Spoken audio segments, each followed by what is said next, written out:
오늘 이 시간에는 제가 커뮤니티 창에 여러 가지 설문조사를 제가 몇 번 시도했지 않습니까? 제가 최근에는 바빠서 많이 올리지 못했습니다만 근데 이제 커뮤니티 창에 설문조사를 올린 목적이 있으니까 그거에 맞춰서 우리가 또 제가 어느 정도 답변을 드려야 될 시간이 필요한 것 같습니다.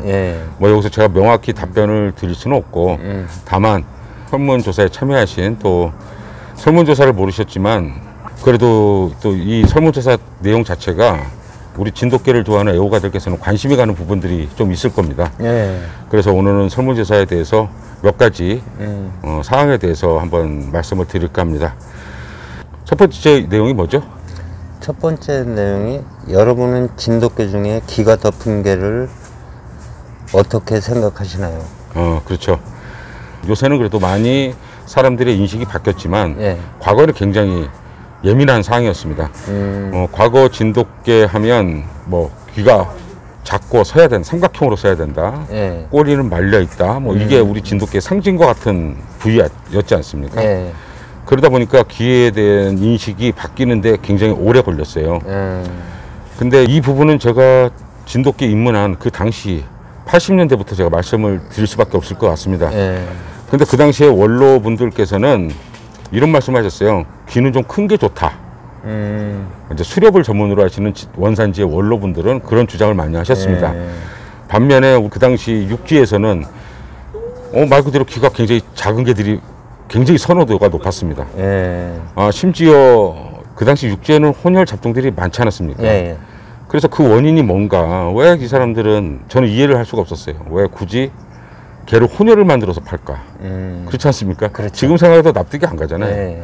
그게 다 과거 번식장을 오래 하신 분들, 그분 얘기를 종합해 보면 진돗개들 순종을 가져다가 번식을 시키면 아까 말씀하신 대로 귀가 큰 개가 있고 작은 개가 있지 않습니까? 또 두상에 따라서 개 귀의 형태는 다르게 나타납니다. 그런데 강아지 때 좀 빨리 서줘야 그 당시 사람들, 우리 국민들의 인식이 진돗개는 귀가 작은 삼각형이라는 인식이 강했지 않습니까? 우리 정과에서도 그렇게 배웠고요. 그렇죠. 그러다 보니까 강아지를 분양받으러 오는 분들이 개들이 귀가 덮여 있고 보면 좀 커 보이고 그러면 안 사간다는 거예요. 왜 진돗개인데 귀가 안 섰냐고. 그러다 보니까 귀가 작아야 젖될 무렵에 귀가 쫑긋 쓸 거 아닙니까?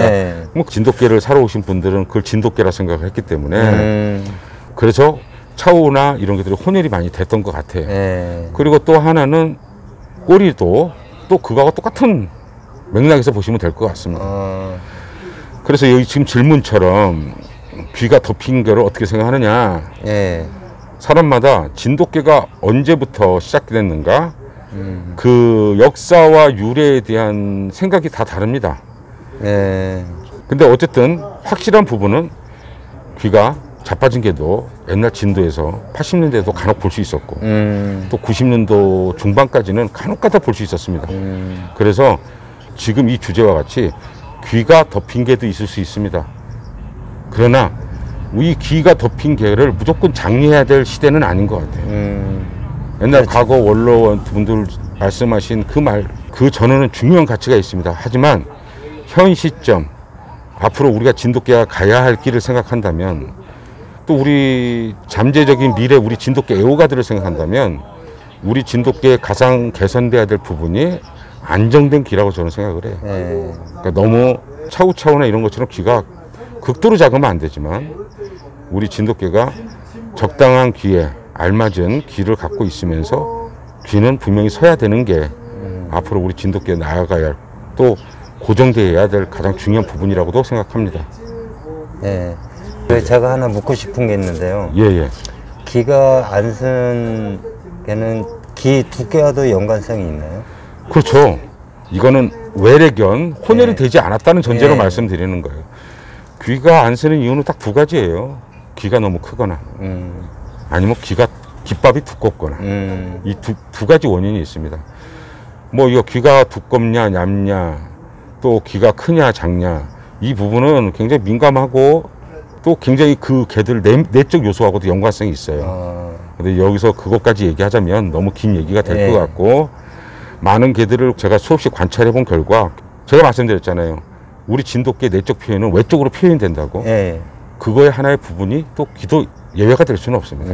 때문에 그 연관성은 있다. 그렇게 말씀드릴 수 있을 것 같습니다. 예. 그리고 다음 건 뭐죠?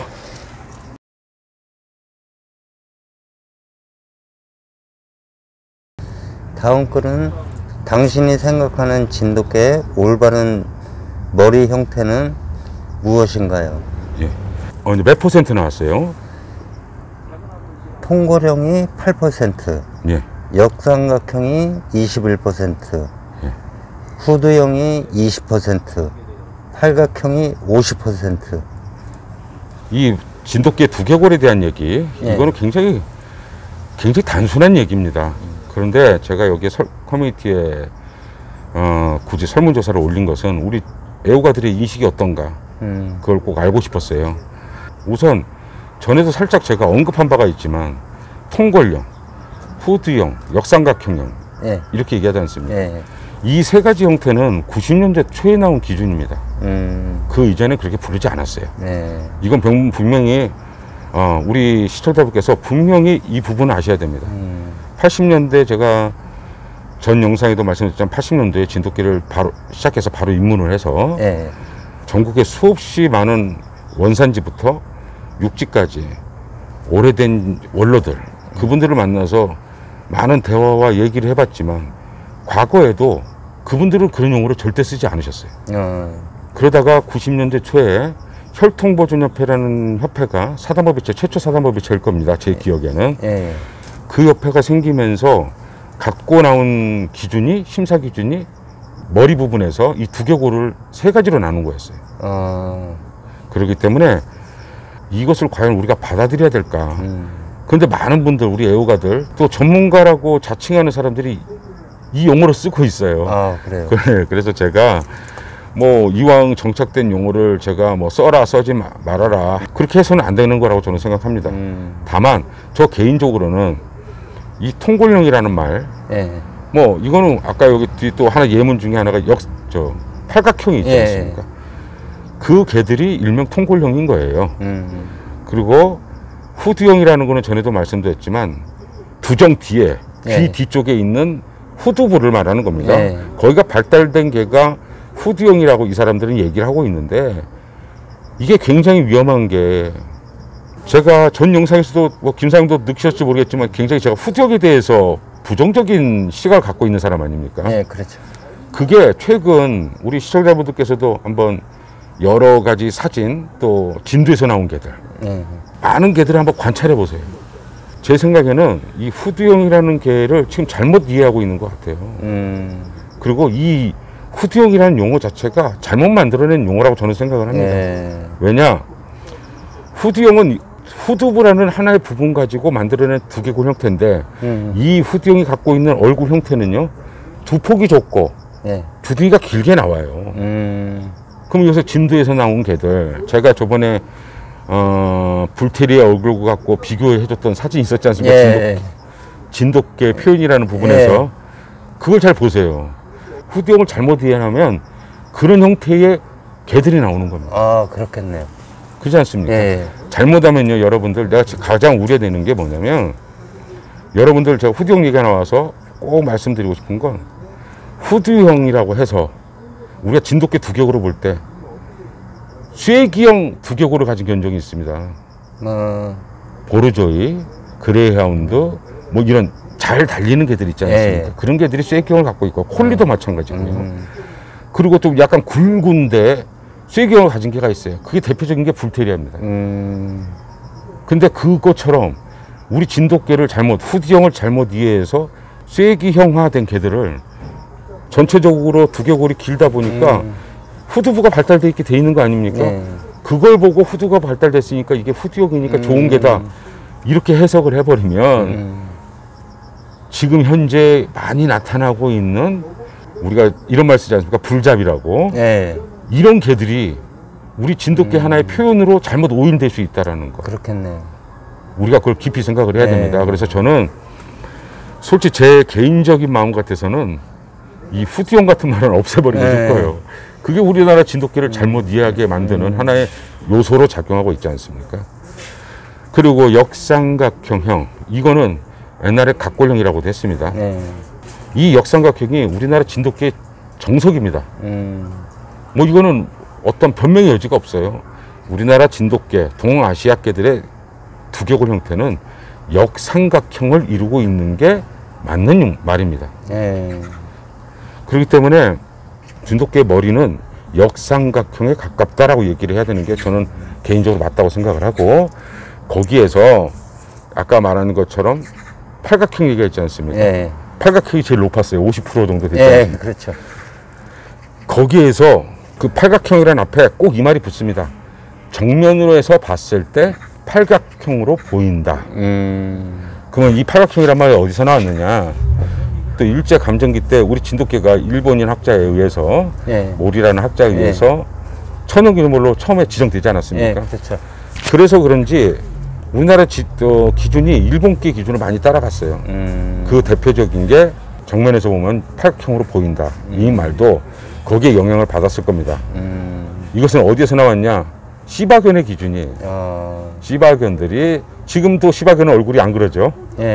근데 옛날 시바견들은 이 팔각형의 두개골을 정상적인 두개골로 보는 경우가 굉장히 많았어요. 그래서 그 표준, 시바견의 표준에서 영향을 받은 하나의 결과다. 이렇게 보시면 될 것 같아요. 그리고 여기서 특히 주목해야 될 부분은 이 팔각형이라는, 진돗개 두개골은 팔각형이라고 투표하신 50%에 대한 그 많은 분들은, 이건 제 개인적인 생각이기도 합니다만, 아마도 이분들은 옛날 개들, 우리 육지상 개들을 진돗개로 생각하시는 분들도 적지 않게 있지 않겠나. 그래서 그 당시에 차우차우 피가 들어가고 아끼다 피가 들어가서 주둥이가 짧고 굵은 개들을 봤을 때 그것들은 팔각형 같이 보이거든요. 그리고 또 그 당시에 기준 자체가 아까 말한 대로 정면에서 봤을 때 팔각형으로 보인다라는 게 하나의 정설이었습니다. 그러다 보니까 그거에 굉장히 익숙하신 분으로 보이고, 기왕 말이 나온 김에 한 가지만 말씀드릴게요. 우리가 팔각형으로 보인다. 우리 순수한 진돗개 중에서도 겹개 중에서는 팔각형으로 보이는 개들이 있습니다. 그거는 이 뺨에서 나는 갈기털, 그리고 짧은 주둥이, 그다음 두포, 이렇게 해서 팔각형으로 보일 수 있어요. 단 하나 여기서 꼭 여러분들이 아셔야 될 포인트가 뭐냐면, 정면에서 봤을 때 팔각형으로 보인다고 해서 주둥이가 짧으면 안 됩니다. 뭔 뜻인지 아시겠어요? 두폭이 넓고 아까 말하는 갈기털이 있기 때문에, 또 이 주둥이가 굵고 다른 우리 호개형 개들에 비해서 굵지 않습니까? 그러다 보니까 정면에서 봤을 때 팔각형으로 보이는 것이지, 이 개가 주둥이가 짧아야 된다는 얘기로 해석을 하시면 안 돼요. 이거는 분명히 명심하셔야 됩니다. 우리가 과거에 말했던 이상적인 겹개들 있지 않습니까? 결코 주둥이가 짧지 않았어요. 굵고 두폭이 넓다 보니까 짧아 보이는 것 뿐이었어요. 근데 말이라는 게 아까도 언급했지만 후기형처럼 하나의 글로 된 심사 기준과 같은 것들이 시간이 흘러서 흐릿해졌을 때 이것을 다시 재해석하는 사람의 입장에 따라서, 그 당시 전문가들이라고 주장하는 어떤 이들에 따라서 해석을 잘못해버리는 과오를 범하게 돼 있어요.